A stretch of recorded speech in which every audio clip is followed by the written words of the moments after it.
Salut à tous et bienvenue dans cette nouvelle vidéo. Aujourd'hui on enchaîne avec la partie numéro 2 sur le calcul littéral.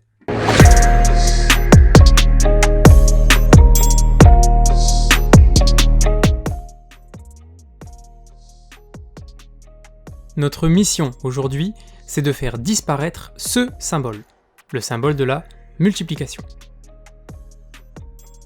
Alors on commence avec 3 fois 2b. Le mieux ici, c'est de remplacer 2b par 2 barres de chocolat.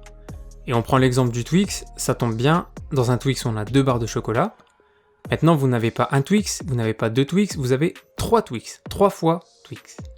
Donc finalement, vous avez 6 barres en tout, 3 fois 2, et mission accomplie, le signe de la multiplication a disparu. On fait le même exemple avec K comme KitKat, et dans le KitKat, ça tombe bien, vous avez 4 barres. Donc pareil, 2 fois 4 ça fait 8, vous avez bien 8 barres et le signe de la multiplication a encore disparu.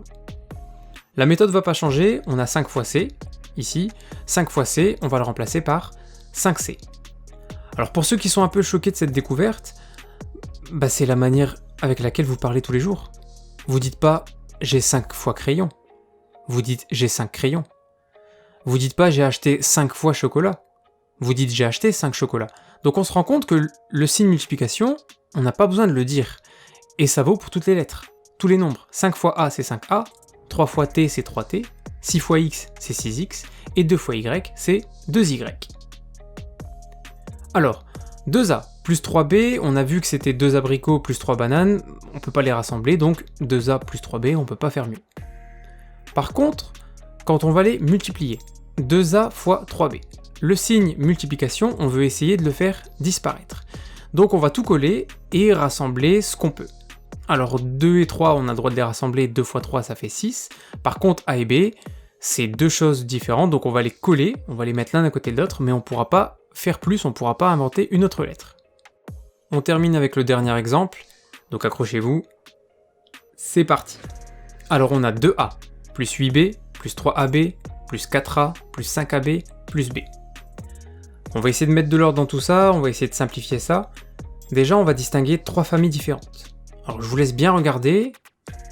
Ces 3 familles, il faut bien les distinguer.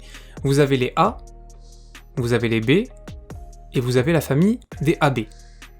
Alors, pour bien les différencier, on va prendre 3 exemples. Imaginez que les A, c'est des œufs. Imaginez que les B, c'est de la farine. Alors, qu'est-ce qui se passe quand on mélange A et B ? Quand on mélange des œufs et de la farine, on obtient une espèce de texture qui n'est ni des œufs ni de la farine. En fait, c'est quelque chose de totalement nouveau qu'on ne peut ni assimiler à des œufs, ni assimiler à de la farine. Donc en orange, on a 6A, les B, on en a 8 et 1, donc 9, et dans cette nouvelle famille des AB, on en a 3 et 5, donc 8. Voilà, c'est la fin de cette vidéo. Avec ces deux parties, vous avez pu voir à peu près comment fonctionne le calcul littéral. C'est déjà très bien si vous maîtrisez ces deux parties. Vous avez une fiche d'exercice qui est corrigée dans la description si vous avez envie de vous entraîner. On aura l'occasion de rencontrer ce chapitre-là dans les prochaines vidéos, mais on se basera toujours sur ce qu'on a appris aujourd'hui. Je vous dis à bientôt et n'oubliez pas de vous abonner.